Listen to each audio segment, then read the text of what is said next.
Seja muito bem-vindo. O tema que vai ser tratado aí nos próximos minutos está relacionado com a imobilização de frutasil-transferase microbiana em bagaço de cana e sabugo de milho para a produção de frutolígos-sacarídeos. Bom, frutasil-transferase ou FTase é uma enzima que tem origem fúngica, né? A enzima utilizada nesse trabalho foi a FTase originada de Aspergillus oryzae PT301. A reação promovida pela FTase é a reação de transfotosilação, que consiste na clivagem da ligação beta-2,1 da molécula de sacarose, aqui representada, e consequentemente separação do grupo frutosil do grupo glicosil. O grupo frutosil então busca uma molécula aceptora. Essa molécula aceptora pode ser uma molécula de sacarose ou mesmo uma molécula de Fos, de frutoligossacarídeo, né? Os Fos são moléculas compostas por um grupo glicosil, G, e N grupos frutosil, aqui representados por F, né? GF1, GF2, GF3 e GF4 são os principais representantes aqui dos frutoligosacarídeos. A principal rota de obtenção é justamente a transfotosilação enzimática da sacarose a nível industrial. Fos apresentam uma série de propriedades nutracêuticas, né? Tratam-se de açúcares prebióticos que propiciam a redução de nível de colesterol, fortalecimento do sistema imunológico, apresentam baixo valor calórico, não são cariogênicos e podem inclusive ser utilizados aí por portadores de diabetes. Existem alguns atrativos, né, para a produção industrial de Fos, mas a maior parte deles aqui está concentrada aqui no potencial do mercado mundial de Fos. Uma cifra de 3,88 bilhões aí prevista aí na movimentação nos próximos 5 anos, com perspectiva de crescimento de 10,4% ao ano. São números aí bastante interessantes e chamativos aí, né, que acabam movimentando bastante a questão aí do mercado de Fos. Mas existe ainda alimentação, né, relacionada aqui aos custos, né, e relacionados à produção enzimática, rendimento reacional. Isso continua sendo um desafio aqui frente ao escalonamento de processo. E uma alternativa aqui visando a redução de custos é justamente o processo de imobilização, que consiste no confinamento físico ou químico da enzima, né, e um suporte insolúvel. A redução de custo aparece aqui na eliminação de etapas de síntese e purificação da enzima no produto final, aumento da estabilidade enzimática, menor risco de contaminação, e aqui é importante falar que os Fos são destinados para a indústria farmacêutica e alimentícia, então contaminação aqui é altamente indesejada, né? E também pela recuperação e reutilização do biocatalisador de forma ativa.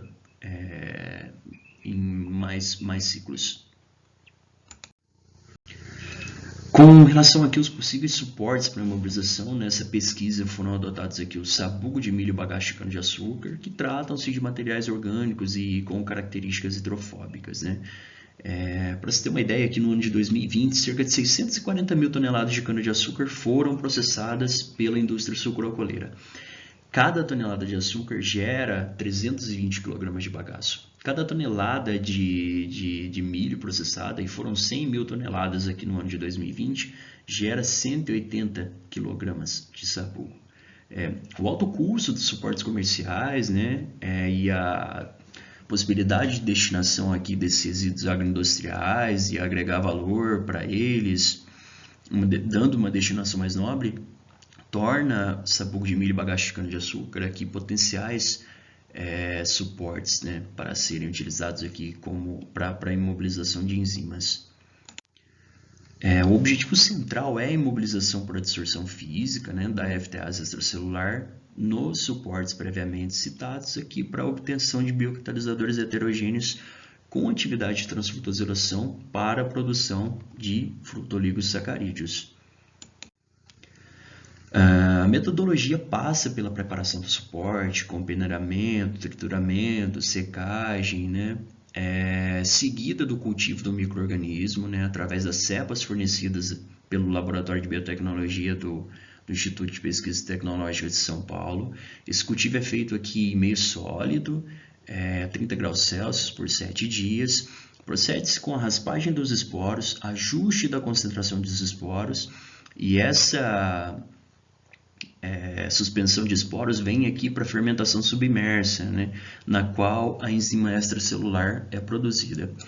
Enzima extracelular é essa que entra aqui em contato com o suporte, né? São 20 ml de caldo fermentado para cada 0,5 gramas de suporte, dentro do ensaio de mobilização. São 8 horas de mobilização a 175 RPM, pH de 5,5 e temperatura equivalente a 30 graus Celsius, né? Alíquotas do sobrenadante desses ensaios de mobilização são coletadas de tempo em tempo, submetidas aqui ao ensaio de atividade enzimática, né, no qual 0,1 ml da enzima solúvel, ou então 0,5 gramas da enzima imobilizada, são colocados em contato com o meio racional. Ao final do ensaio de atividade é realizada a desativação térmica da enzima. Basicamente, para a determinação dos valores da atividade de transfotosilação, nós precisamos aqui do valor da concentração de frutose transfotosilada, que depende da concentração de glicose e frutose, que por sua vez depende da concentração de açúcar redutor total e glicose. Glicose, que é determinada por uma técnica colorimétrica, com um kit comercial GODPAP, e açúcar redutor total determinados aqui através do ácido do método do ácido de nitrosalicílico. Determinada a frutose transfotosilada e atividade de transfotosilação, obtém-se então, torna-se possível então a obtenção dos parâmetros de mobilização, mais especificamente rendimento de mobilização e atividade recuperada. Os principais resultados constam aqui nesse slide, né? Os pontos azuis representam a enzima solúvel, o controle, em preto o bagaço de cana-de-açúcar e aqui em vermelho o sabugo de milho, né? Essa perda de atividade aqui no decorrer do tempo já é esperada, né, para a enzima solúvel, já é sabido dentro do grupo de pesquisa que essa enzima apresenta uma perda de atividade com relação ao tempo. Mas note-se que principalmente aqui no final, onde fica mais explícito, essa perda de atividade aqui no sobrenadante em contato com os suportes é maior do que a perda resultante do processo. O primeiro indicativo que está havendo a imobilização. O decaimento aqui, né, ele é um pouco mais constante para o bagaço de cana-de-açúcar e um pouco mais acentuado para o sabugo de milho, né? Essa queda mais acentuada para o sabugo de milho pode ser um indicativo de que esse suporte apresenta uma afinidade maior com a enzima quando comparado aqui ao bagaço de cana-de-açúcar. Rendimento de mobilização ficou em 51,5% para o sabugo de milho, 39,5% para o bagaço de cana-de-açúcar, 0,87% de atividade recuperada para o sabugo e 7,81% aqui para o bagaço, né? De maneira geral, espera-se que um maior rendimento de mobilização gere uma maior atividade recuperada, mas existem alguns fatores que vão ser discutidos um pouco mais adiante que mostram a possibilidade, né, algumas hipóteses do porquê dessa resultados obtidos aqui terem contrariado aqui o que estava previsto na teoria, né? De maneira geral, o sabugo de milho apresentou uma imobilização mais eficiente, o bagaço de cana-de-açúcar se mostrou um biocatalisador heterogêneo mais ativo. As hipóteses mais relevantes aqui para baixa atividade recuperada é a ausência da funcionalização. A dissorção é um processo extremamente simples, né, mas gera interações mais fracas, né? E aí, devido à dissorção, perda de atividade, isso pode gerar uma menor atividade recuperada, né?